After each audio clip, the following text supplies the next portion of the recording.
Good evening, ladies and gentlemen. The Sharks win a thriller in a shootout 3-2 against the Calgary Flames. Jonas Donskoi showing off his sick mitts with just an awesome goal. Anyhow, this is Teal Town After Dark. If you want to be a part of the show, please go ahead and follow us on Twitter at TealTownUSA. Tweet us with the hashtag TealTownUSA. We can be followed on Facebook, Twitter, Instagram, SoundCloud, and YouTube. We'll also take your questions from the chat. I am joined today by my lovely co-hosts, Jay Alexander 46. Jentry, how are you doing? I'm good. Enjoying the getting over the holiday hangover, much like the Sharks did tonight. And also, you know him, you love him, Mr. AJ Strong. AJ? Hey now. And then apparently we are going to be visited by a Christmas turtleneck somewhere, Kevin Lacy. Well, but in all seriousness, though, Kevin Lacy, I think, will join us. He's got some Barracuda stuff he wants to talk about, and I'm sure he wants to talk about those prospect signings. But first, let's get into it, boys. It was a great game to watch. Kind of lagged a little bit in the middle periods, but the Sharks kind of pull it out. What are your initial impressions, AJ? Yeah, you kind of hit it on the head. It started off pretty decent. I mean, obviously Calgary gets on the board first in the first 5 minutes. It kind of bummed everybody out. You could feel the temperature in the room kind of come down a little bit. But a couple minutes later, Pavelski ties it up, and everybody's happy again. And then a few minutes later, Backlund puts them on top. And I'm not going to lie, second period, a lot of people screaming in my section. Hat tip to the Hispanic woman that was about 2 or 3 rows behind me that was just screaming Spanish profanities behind me. It was awesome. Every time the puck got near the Calgary net, she was screaming all sorts of Spanish profanities, and it was phenomenal. But aside from that, Timo time gets it going in the third, ties it up, sends it into OT. Sharks had a ton, it felt like, of opportunities in the OT period. I wish they would have had a few more during regulation, but a lot of chances in the OT. But, hey, they get it done in the shootout, and I'm good with that. I even called it on Twitter. I said Donskoi is going to get the game winner. I don't care if it's OT or shootout. He's getting it. Gentry, what do you overall think of the game? Oh, I thought the Sharks kind of came the first period. It was great, good back and forth. But then the Sharks started taking dumb penalties back to back, and that's what kind of led to the Flames taking the lead for the majority of the game. I got to give kudos to the Sharks. Despite kind of they were being outclassed, but they stuck with it and were able to tie it late in the third. So kudos, and nice to see that Timo Meier's getting back into the rhythm of scoring. He's only 2 behind Pavelski, which is kind of a shock. What a lazy bastard. Well, believe it or not, boys, I thought a little tidbit that came across the airwaves from Mr. Randy Hahn. The Sharks actually have more goals through 35 games played than they did last year with Patrick Marleau. Amazingly, I believe they said it was 13 more goals than we had last year at this time. So, I mean, take it for what it is, but the Sharks apparently not really missing Patty Marleau all that much, because the youngins and people from out of nowhere are kind of just contributing more and more. I mean, you look at the stats tonight, Joe Pavelski gets only his eighth so far, with Thornton and LeBanc in the first period on the power play, and Timo Meier gets his 6th at 12 minutes in the third period. So just quickly breaking down the scoring, Garnet Hathaway, who was a thorn in the side of the Sharks tonight, was really, really good agitator. I think was much more present than Matt Tkachuk, believe it or not. Gets the opening goal, 4:22 in the first period. Joe Pavelski, again, he answers on the power play with a goal from Thornton and LeBanc. LeBanc really racking up those assists. He's at 14 assists right now. Michael Backlund from Tkachuk and Giordano at 15:45 in the first. And like we kind of said a little bit before, kind of sagging a little bit in the second period. I think those heavy legs really coming into play here. And then in the third period, the only goal scored by Timo Meier 12 minutes into the third period. So the Sharks really, they really started to pull it on probably, say, 10 minutes left in the third and really start to pour it on against the Calgary Flames. And, just really made a hell of a game out of it in that last 10 minutes. But I think what really kind of bothered me, though, was that sag in that second period. We are joined by Kevin. How are you doing, Kevin? I feel like every time I come on now, it's after an overtime victory. So I guess if we're going to get an extra 5 to 8 minutes of hockey action, depending on if it goes to shootout, I have to be summoned for us to win. What are you, fucking Beetlejuice?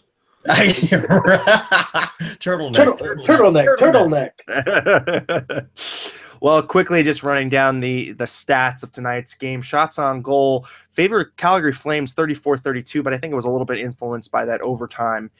Face-offs, the Sharks eat Calgary alive 59-41%. Both teams go 1 for 3 on the power play. 28 hits to 11 hits in favor of the Flames. Blocks 23-16 in favor of the Flames. 11 giveaways for the Flames, 15 for the Sharks. Overall, your ice time leaders for the Sharks on forward, 21 minutes, clocking in for Joe Pavelski and Joel Thornton, followed closely by Tomas Hertl with 19-18, Jonas Donskoi 18-47, Chris Tierney 17-24. Over on the defensive side of the ledger, Mark-Edward Vlasic with 23 minutes, Brent Burns 28 minutes, almost half of the game on the ice. Guys, are we a little bit worried about this ice time distribution and just the bulk of the minutes going to the older fellows? Well, the one thing I want to say real quick is that I don't know if it was Jentry or you, Landi, but somebody talking about heavy legs. How can the Sharks have heavy legs? They haven't played since last Saturday. Meanwhile, the Flames played 2 nights ago. So that was the thing that actually kind of pissed me off a little bit during this game, especially in the second period where Calgary has played an extra game in between those 5 days and the Sharks are at home. It just, to me, I felt like, there's no excuse at this point for lazy legs. But aside from that, when you talk about the stats, Burnsy getting almost half a game. Who do you think you are? Drew Doughty? That's some significant minutes, and I hope it doesn't eat the Sharks up later down the line. Yeah, and Gentry, I don't know if maybe this is a symptom of Couture being out or what, but are you a little surprised at the ice time distribution? I am, because I thought that we had enough depth in our defensive core to where we can roll them out and be effective with it. I think that pairing Dylan and Burns has been quite a nice little discovery since Martin has been out. Another thing that I was kind of shocked by is Joakim Ryan kind of being paired on the bottom pair, but because I thought he's been amazing with Burns as his whisperer. But I think that mostly just came down to penalty kill and power play time, and also in the OT. Yeah, that's very, very good point. It was 3 full power plays for the Sharks and 3 power plays for the Flames. So, the ice time distributions do get a little bit messed up there. But Kevin, what do you think about the whole ice time distributions and where Peter DeBoer is deploying these guys? Yeah, I think that's exactly what it is. I think it's Coach DeBoer. Just playing into the, what we've always said, what people have always said about DeBoer, which is the young guys will only get played if he has absolute 100% confidence in them. Even if it's 95% confidence, those guys, the forwards will get 5 minutes, the defense will get 10.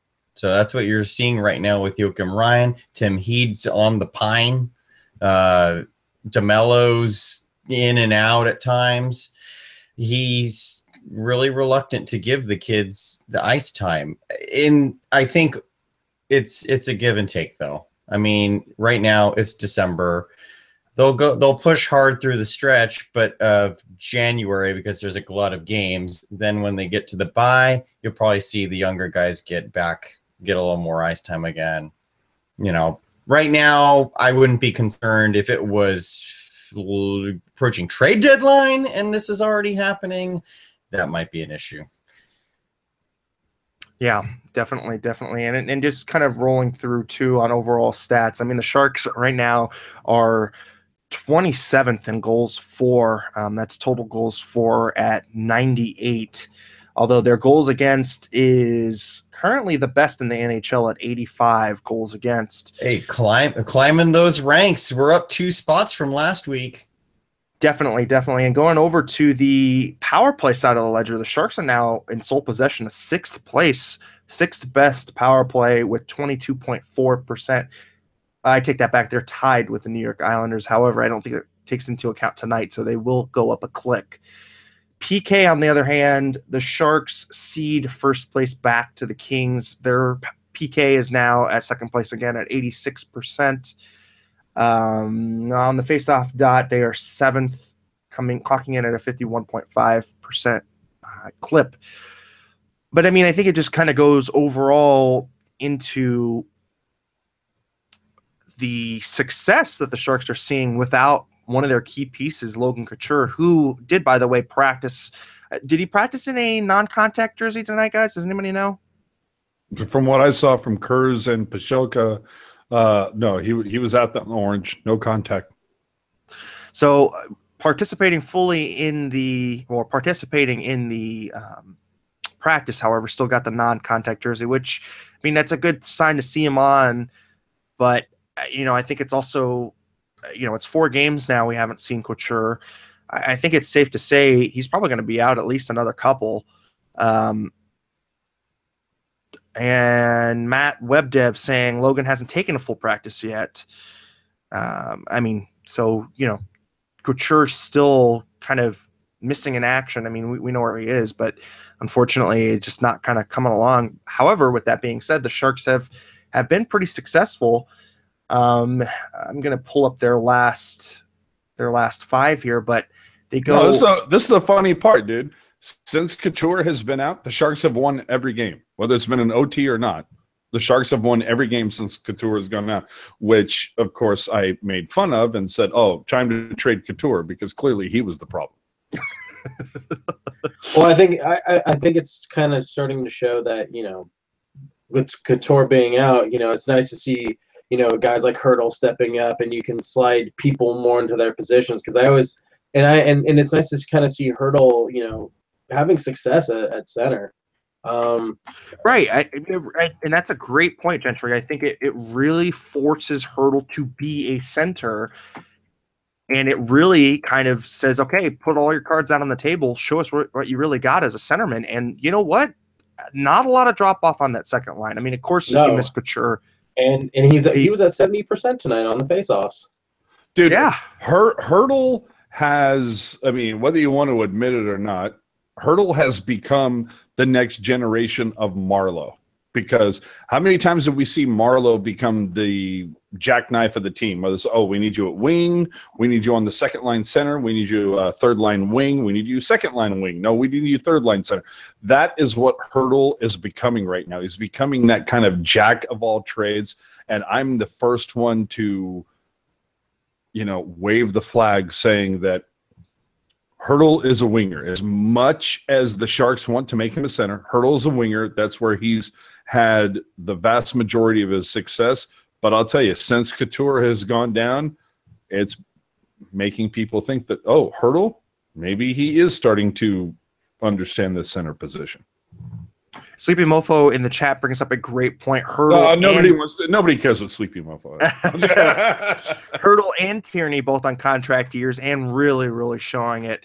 I mean, yeah. I think that, you know, really forcing these guys to play well and really forcing them to give them good contracts. I mean, Tierney kind of got a slap in the face with his you know. Yeah, but who knew? You know, who knew? Tierney could have very well had a Bodker type year. I mean, who saw Tierney's year coming? Nobody. Well, I think everybody had kind of high expectations because when he came in late in 2015 and how he was on that hot streak, I think everybody was like, oh, well, there could be, the next, number 2 center and, could give Couture a run for his money. And then he just kind of slid off and became the number 4 center and and kind of just slid in and out of the lineup. But, give it to Tierney. He as far as I've heard, he has not complained. All he has done is just worked and worked and worked, and and it's nice for him to actually have some veteran line mates to make him look good. Well, and that's the key. That's the key point, is that his line mates have been consistent and they have been talented. Yeah, he's not dragging around John Scott and Michael Haley and whoever, and Gen X pointing this out in the chat, and this is something that I've been saying for years. You give me a team filled with guys who are in the contract year, and I'll win the Stanley Cup every year. Guys always step up their contract year. Tierney, no wonder Vegas is doing so well. Yeah, exactly. right, exactly. So, Tierney exceeding everybody's expectations. I think Hurdle to a little bit, I think, is maybe exceeding some expectations because he's being looked upon to, fill some voids, whether it's Couture being out or just being given these opportunities to be that kind of Swiss knife of the team. Well, I think these are the original expectations we had for Hurdle coming out of his rookie year. I think that he's finally fulfilling that potential where he was drafted and really showing why the Sharks drafted him so high. And Hurdle and Tierney are both at the age where you need them to take a step forward. You need something to click. And for both of those guys, that is finally happening. It feels like it took forever because, especially in Hurdle's case, they've been on the team for years. Well, you can blame Dustin Brown for that one. Yeah. It's the injuries, but I agree with Lacy. With those two guys, it's really kind of shit or get off the pot time. Yeah. Right. And this is the perfect age for that career trajectory to really put them into that high pace, high scoring, high efficiency years, 25, 26, 27. Those are peak years. And we're just starting to see Hurdle hit into that stride. Currently he sits 5th on the team in points. He's got 10 goals, 12 assists. Really, it's nice to see him. He's going to eclipse his total point streak or total points from last year. He's already eclipsed his goals and his assists. He's matched last year, and I think that's just really, really good to see. Yep. And if he keeps going at the pace that he's at, he'll finally hit the 20-goal mark. So kudos. And honestly, if he's going to keep playing with the line mates that he is with, I think he's playing with Carlson and Donskoi.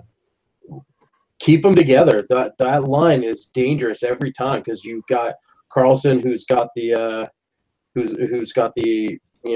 hardworking ethic and can go to the net, kind of like Chichu used to do. And then you've got whatchamacallit. Then you have, why am I trying to blank on this right now? Jonas Donskoi. Thank you. Yeah, and then you got Donskoi who can finish and set up. So keep them together. See what can happen. Now, I want to point out to everybody who's kind of in the chat going, well, is Hurdle operating better than a third line center, or is he a second line wing or a first line wing? In other words, you're addressing Gen X. I think you have to put into context, though, the way that this team is scoring. And the way that the reason why I say that is because Peter DeBoer's system, and I don't care who you are, but it stifles creativity.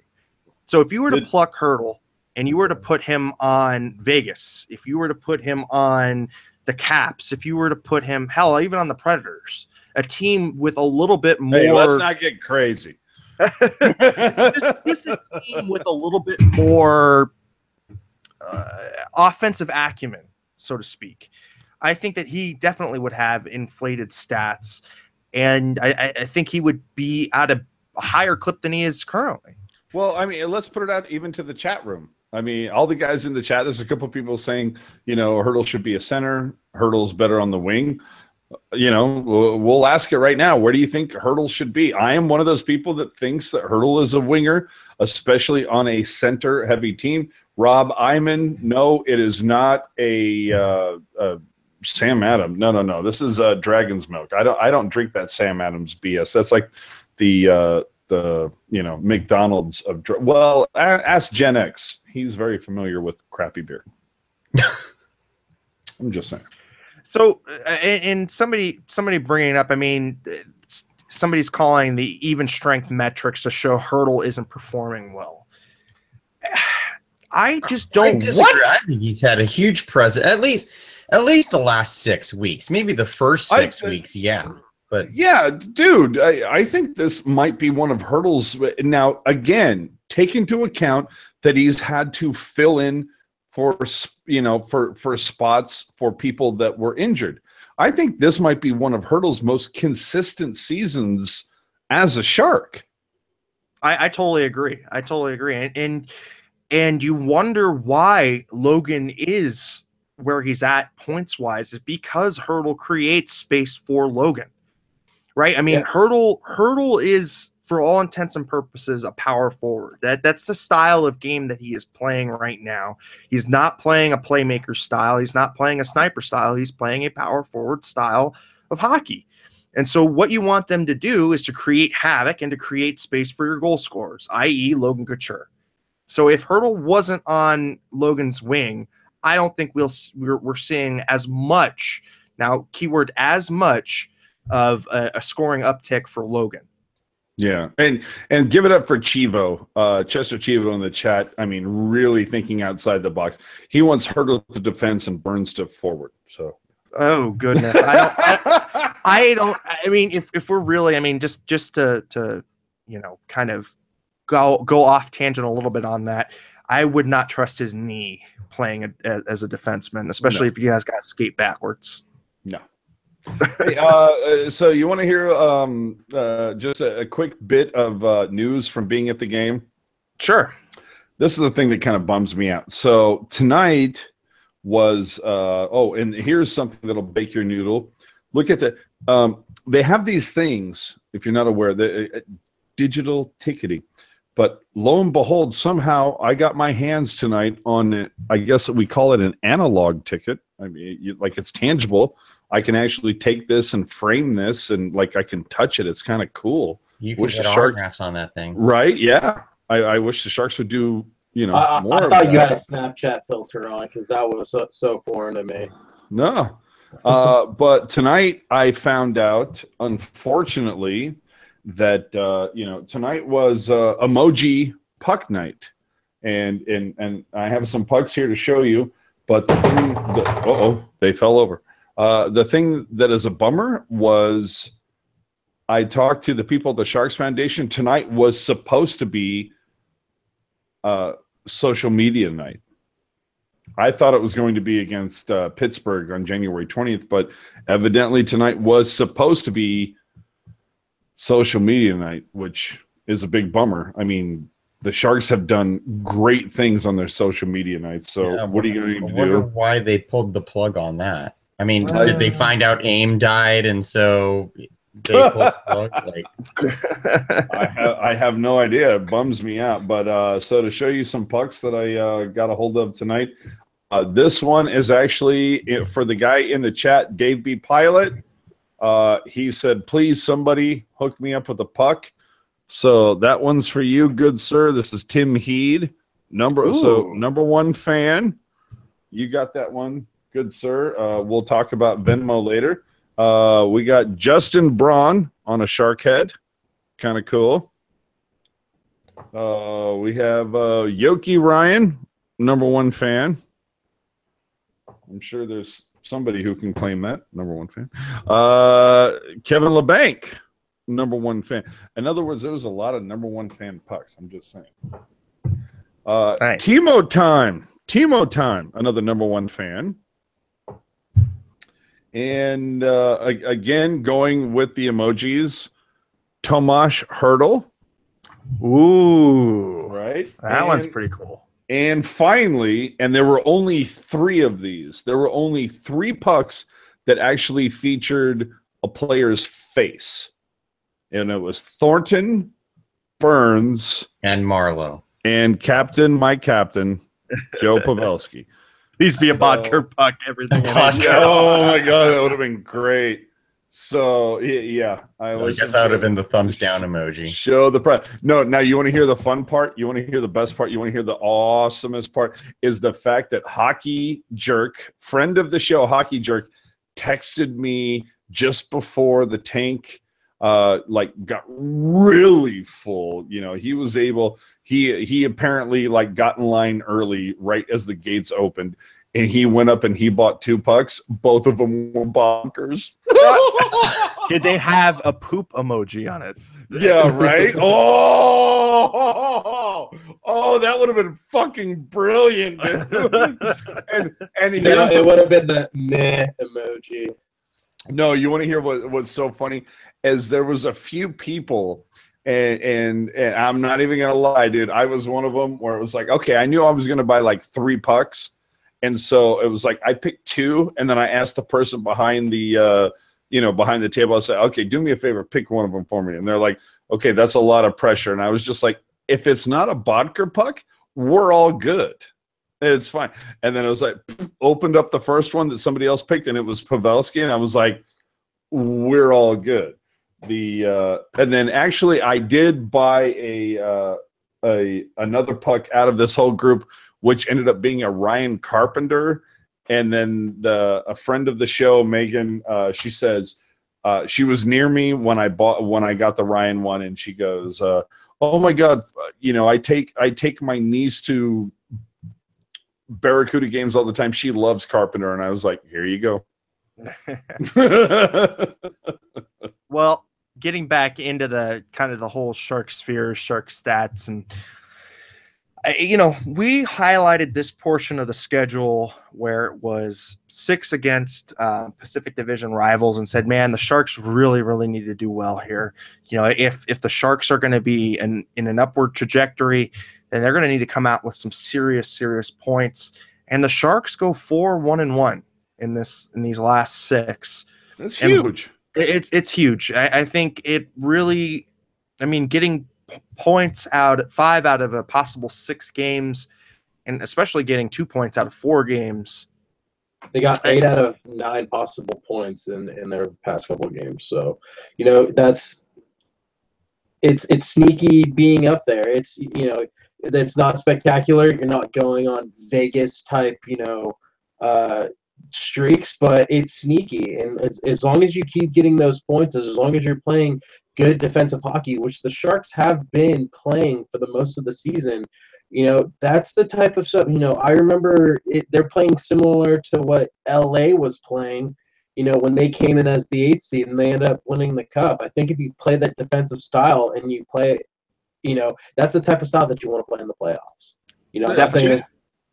Jentry did for Christmas. Did Puck Guy give you his internet connection? Dude, you sound very AOL clicky clackety. It's not good. I honestly don't know. So that's weird, dude. Jiggle maybe give wires, it a quick dude. reboot. Yeah, yeah. Jiggle those wires, bro. Sweet toque, though. The sweet toque. Thank you. Kevin, what do you think about the last little stretch of Sharks hockey, and especially the uptick in goals, and the seeming, I think honestly just the reemergence of Martin Jones? It's nice to be a Sharks fan right now, honestly. I was one of the negative Nancys that said the Sharks were going to just be outside of the playoffs, and I thought they'd be in the thick of it, and they are still just in the thick of it, but they're playing consistently better than I expected it to. I thought it would be a lot like last year, a rough ride with Martin Jones bailing them out time after time after time. And I think they've played better on the ice as a whole this year. I think Jones has been a little more inconsistent, but I'm not worried about Martin Jones at all. But dude, that's a great point to bring up. How much better has Jones been the last few games? It looks he was fighting something in the first couple months, but last few games much better. Yeah, and I think that's the perfect segue. Is I don't think he was completely healthy. And so I think that the game against LA was really good for him mentally. And then going into that break on that high note, just feeling good, being able to heal just a little bit more, and then bring a really solid effort tonight. I mean, just going over the stats here. Martin Jones has a 941 save percentage tonight. Stops 32 of 34 shots against, and kept them in. Yeah, and he that made power play goal against that Backlund ended up scoring. Brett Hedekin on the broadcast was saying that's a shot that Jones has to stop. I'm looking at the penalty killing, and they're all over the place. I mean, nobody was set. That was as everything Calgary did on that power play is what you're supposed to do on a power play. Make the defense get completely out of position. So I don't even think that one was Jones's fault at all. The Hathaway one, yeah, maybe, but Well, you also got to think that they took two almost back-to-back penalties in that period. So they were already tired as heck because Donskoi took one, and then you had Boddicker taking another one. So they were gonna get at some point scored on tonight. I mean, as good as their penalty kill has been, you've got Calgary is too fast and has too much talent on the power play to not get at least one in tonight. Right. I think the other thing too that was a little interesting was just the mixing and matching of the lines. I wasn't really happy with Hansen tonight on that top line, and demoting him down to Hurdle's line I don't think was a good idea. I did not like his chemistry with Hurdle, and to be quite honest, I think Bodker played better than he did, and I think moving him up to Hurdle's line might have been a better idea. I mean, let's be honest, dude. Bodker needs to be on a different goddamn team. I mean, it's horrendous that you can write off if you look at Bodker's numbers over the last 5 years, it was there was a year where he put up 51 points and then he put up 28 points, and the following year he put up another 51 points. The following year he put up another 28 points. And then he ends up with the Sharks. And so you can say, oh, okay, last year was completely abysmal. So this year should be the one. He's had an entire year to deal with PDB's system, to build some chemistry, whatever he needs to do. And what is happening? He is literally having a worse season than last year. Can we finally get rid of the Bodker experiment? I mean, but the thing is, who's going to take him? I still think we got to make this year out, and then I don't care. Buy him out, or you package it. We've seen the Sharks do this before, where they get rid of one play. Wasn't it Toronto? They were kind of pretty interested in Toskala, and we ended up saying, okay, you like Toskala? Fine, we'll give you Toskala, but you're also going to eat Mark Bell. It's can we find a team that is interested in, in Dell or whatever, and say, you know what, we're more than happy to trade you, Dell, but you're going to eat, Bodker's contract or whatever. Bodker or Martin, either one of them. The point of the matter is, one of them needs to get traded, the other one needs to get bought out, because we can't buy both of them out.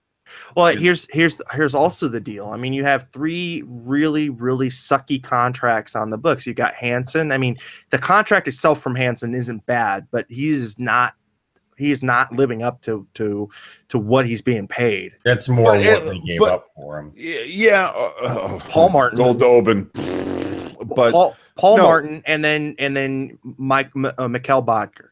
I mean, those three. Out of those three, I would keep Hansen, because at least Hansen is somebody that will bring physical play from time to time. Do I think he was the person who was going to solve the top line? No, not at all. But is he a kind of a third line banger? Yeah, I think he could be, especially if you kind of take the lineup that you have now, but look at it with the Daryl Sutter outlook. Hansen is like that perfect kind of like Nicholas Sundstrom kind of guy. A guy who can pot some goals from here, every once in a while, but he's going to be a guy who's going to be a very physical presence. Yeah, no, and I just, I just look at that lineup and go, man, we're a couple forwards short. Yeah. And a couple, I would say a couple impact forwards short of a really big run, but I think a couple of mid-grade forwards for a decent run. I mean, I don't think you can win long term with both Hansen and Bodker in your lineup. I mean, you get Couture back, and so that bumps one of them out, but then you also have Ward, which is kind of interesting because Ward has played the best out of Bodker, Hansen, and himself. Yeah. So don't forget when Goodrow gets healthy. Yeah. I mean, so, I think, to me at least, there are three of those players that you just go, man, what was Doug thinking on these? Especially Hansen and Bodker. Dude, that's been one of my biggest beefs with Doug Wilson from the beginning of time. He can Doug Wilson, give it up for him. He can pull off the stellar bombastic trades that the NHL is talking about for a week, whether it's like Sturm, Primo, and Stewart for Thornton, whether it's what was it, Matthew Carl, Ty Wissert, and a pick to get Carl and Lukowicz out of Tampa, whether it was to get Boyle and Lukowicz out of there, whether it was a pick, Charlie Coyle and Devin Setaguchi to get Burns and a pick out of Minnesota. Those, Doug Wilson's like batting 1,000 on those. Like, still, granted, he's only like had 3 or 4 of them, but he's batting 1,000 of those. But these acquisitions during the offseason, he has gotten his ass handed to him almost every time, whether he's overpaid for something or whether it's just been the wrong guy. I mean, it's been bad. Unfortunately, though, Paul Martin, I mean, I think you paid him for the first 3 years of that contract. Absolutely. 2 years. And for me, it was 2. When I saw that deal came down the pipe, and I'm like, 4 years? Are you kidding me? Like, I would have given him 3 only because we could have bought out the 3rd. Like, I thought he was going to be good for 2 years.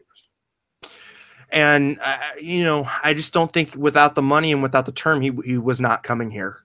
And I think that was what you had to pay, unfortunately. And San Jose just doesn't have a great hook for those free agents. I mean, I don't think the California teams in general don't have a great hook. I think, unfortunately, it's the taxes, and it's unfortunate because a lot of the Canadian guys, either want to play in Canada or play on the East Coast, and a lot of the hockey products that come out of the U.S. are a bunch of East Coasters. So, to me at least, it's just a little unfortunate, but it's the overpayment. I wasn't too bitter about the Paul Martin signing because I knew that last year you're just going to have to eat that.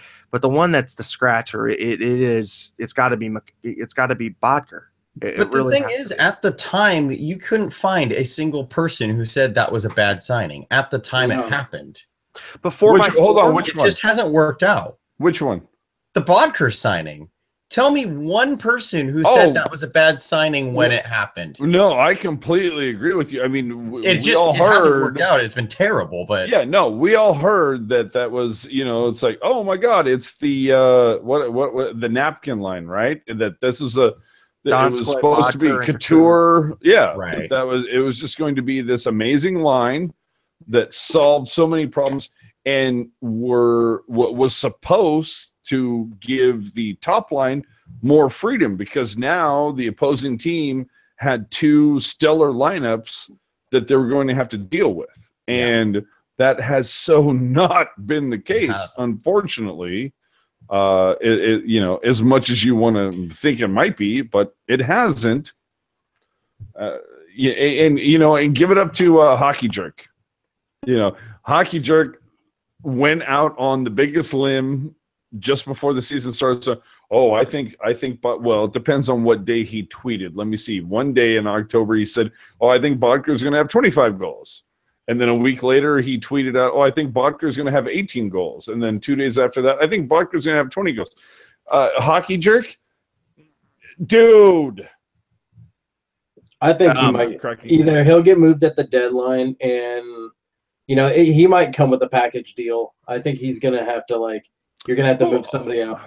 And that's the whole thing. Who is it? There was somebody else that, the Sharks at one point, who did the Sharks move with Ehrhoff?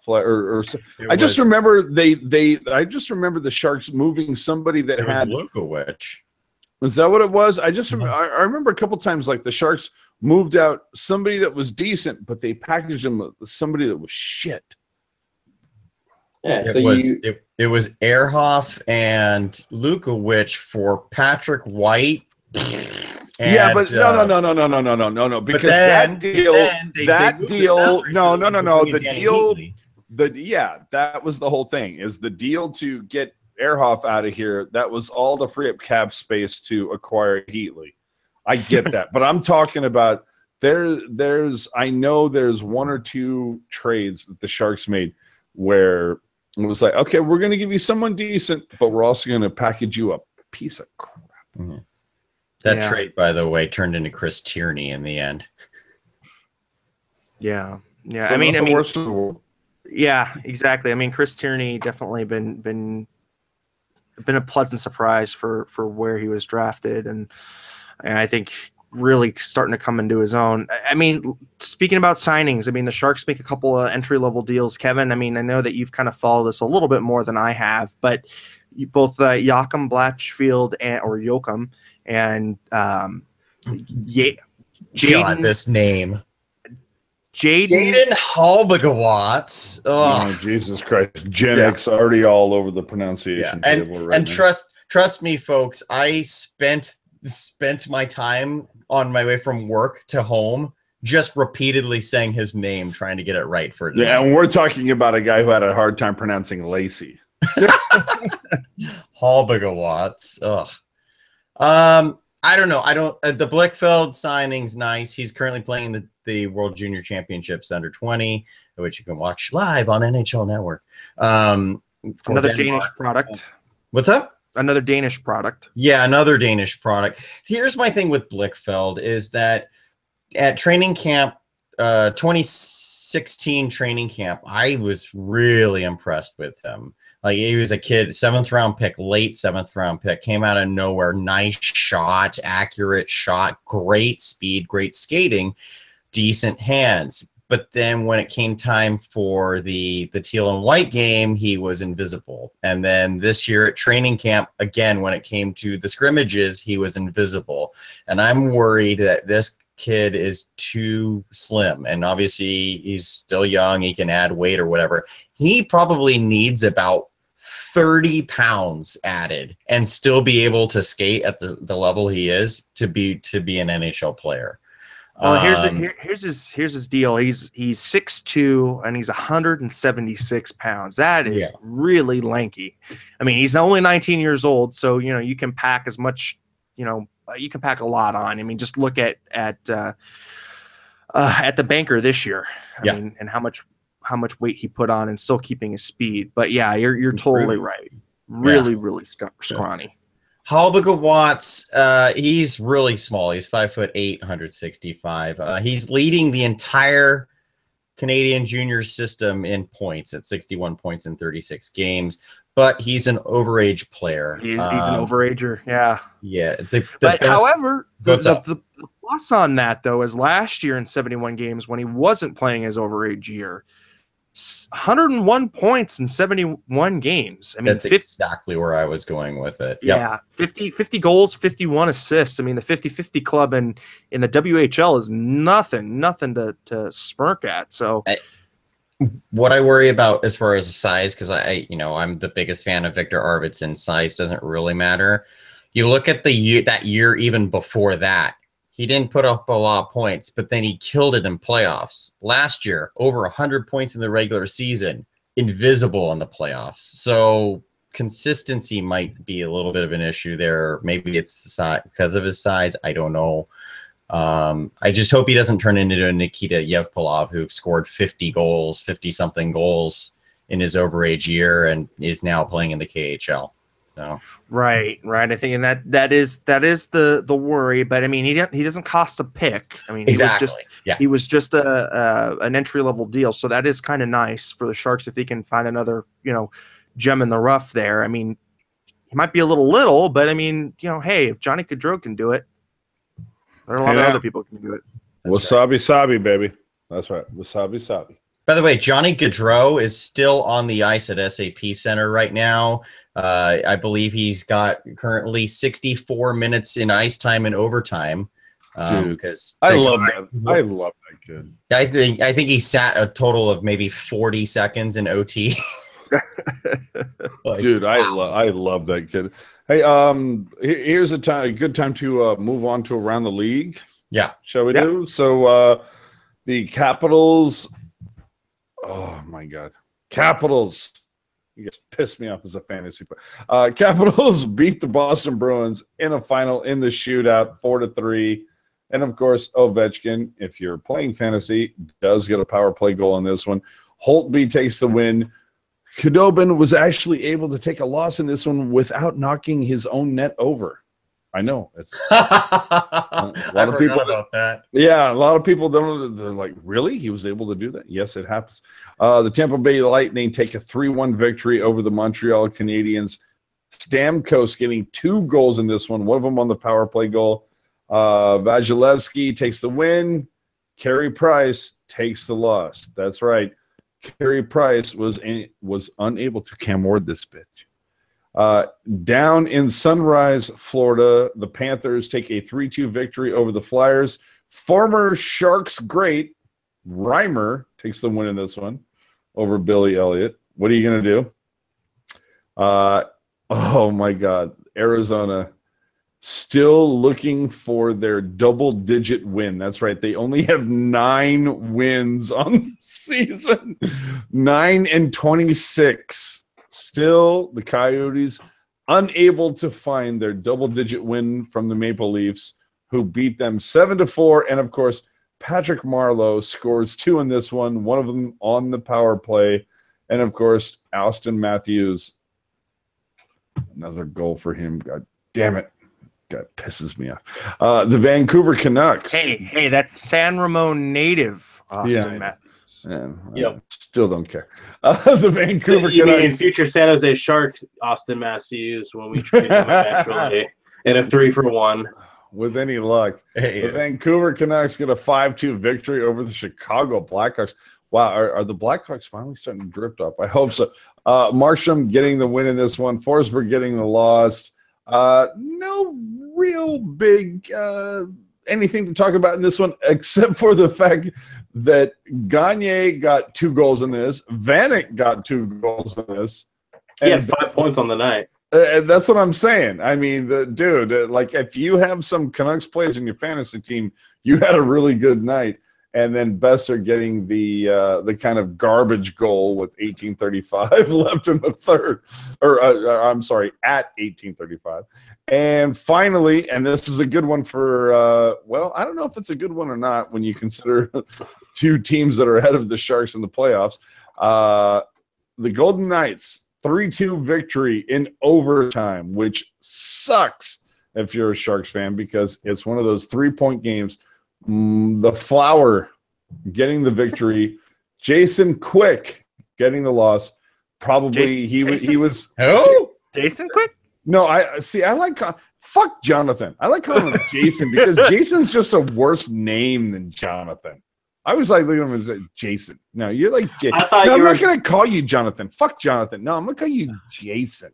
I thought that was the recurring gag of calling me Jason Alexander. So well, that too. That's what it's like. Like literally, it's like I don't care if your name is like Jeff or Gentry or Jonathan. No, it's like Jason. I'm just gonna call you Jason because connects it's just with a Jaden bad name. Quick. Yeah, Jaden Quick too. No, I just think like Jason is almost like another.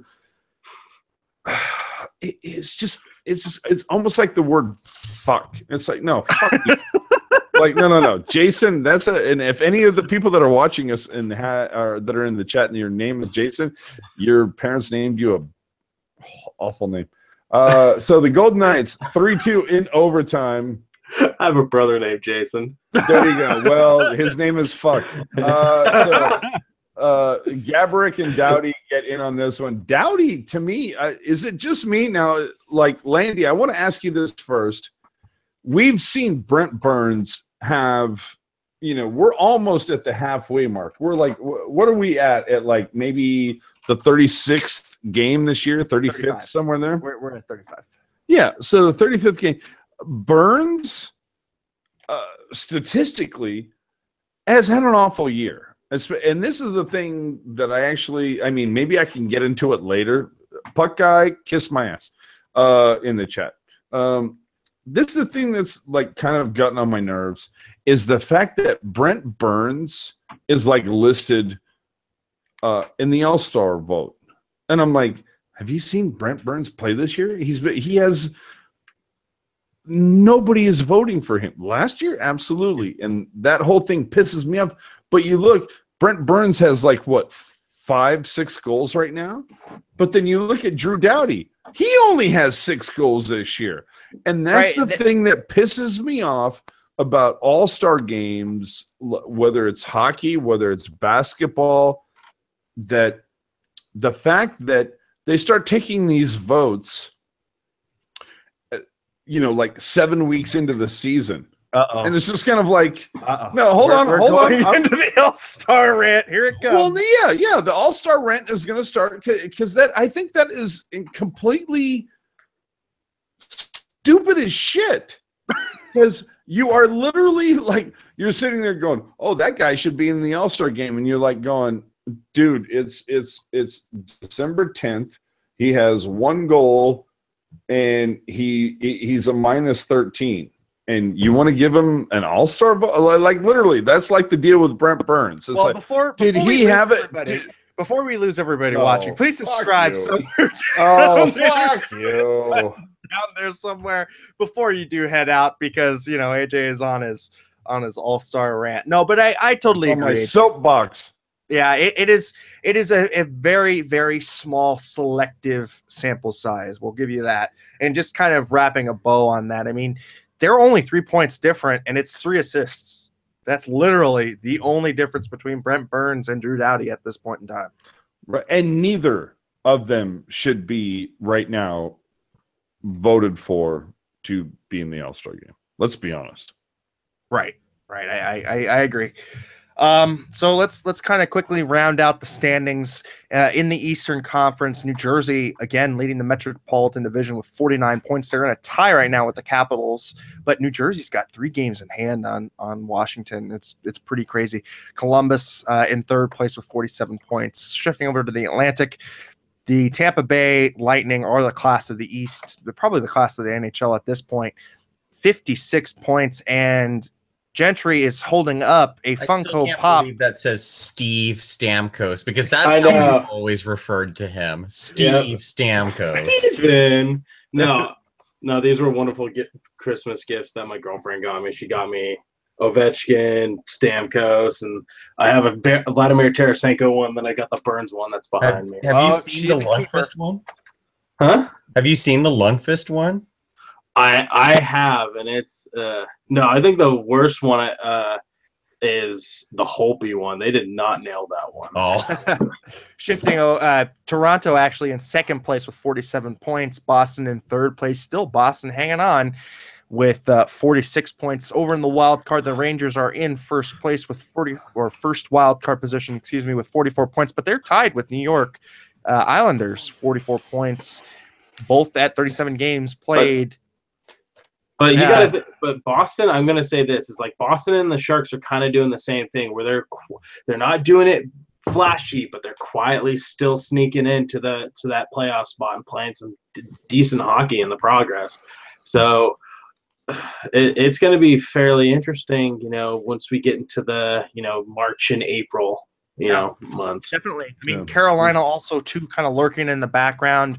They've got 41 points. Pittsburgh, this is the shocker right now. Pittsburgh has got almost the same amount of games played as Washington, but they're 8 points behind Washington. They only have 41 points with 38 games played. It's pretty crazy. Philadelphia is, I think, kind of running out of track here. I think they've got too much ground to gain with the number of games they've played.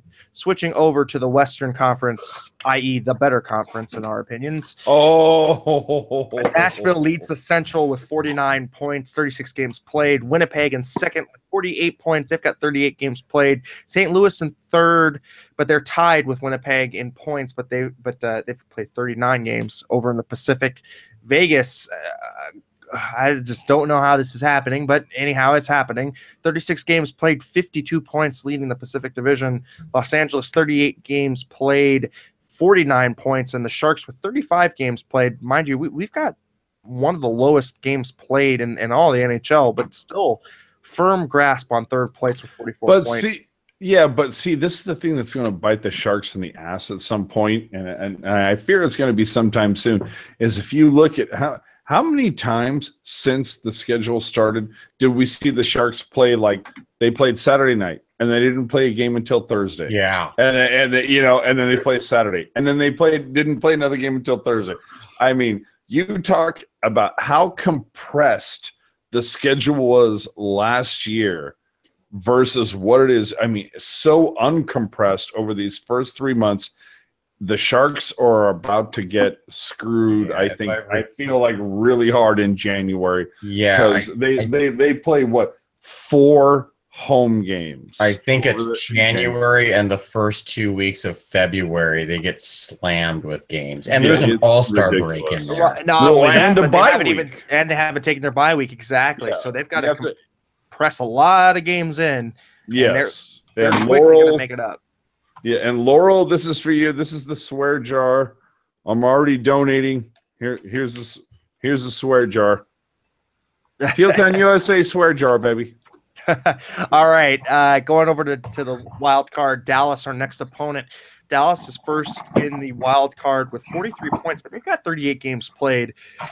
Minnesota, 37 games played, 41 points, second in the wild card. Calgary, 37 games played with 40 points. Anaheim, 38 games played, 40 points. Chicago, 36 games played, 39 points. Believe it or not, Colorado's still kind of lurking around in there. Vancouver, nobody believes it. Nobody believes it, but they're still lurking a little bit. Vancouver, I think, is going to have the same problem as Philadelphia. They're just going to run out of runway here. Edmonton, I mean, again, it's just too much ground they gotta make up. And the Coyotes, oh man, let's not even talk about that. Dude, can we just start a pool now? It's like, when is Arizona going to hit the 30-point mark? Will it be at the 44th game, the 50th game? Where is it going to be? I'm gonna make a bold statement right now. Is that why wouldn't you? I'm going to make this bold statement. I'm going to say that Arizona is going to be dead last in the league, but still won't get the #1 pick. Ooh. Is it because the envelope won't be cold enough? No, I think it's going to somehow go to Edmonton. I thought what you a were shocker. It's going to go to Seattle. Oh, yeah, Seattle. Well, quickly, ladies and gentlemen, we're going to be wrapping this thing up. But if you haven't already, please go ahead and subscribe.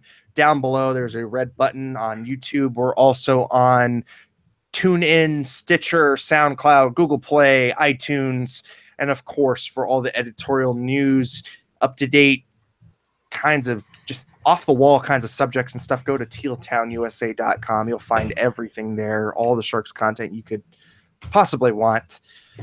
And Felix Chow is a big article coming out soon too. What he said in the chat. So. Definitely. Well, for AJ Strong, Jentry Alexander, and Kevin Lacy, I'm Eric Landi. Thanks for tuning in, and we will see you guys after the Dallas game. Have a great night, everybody.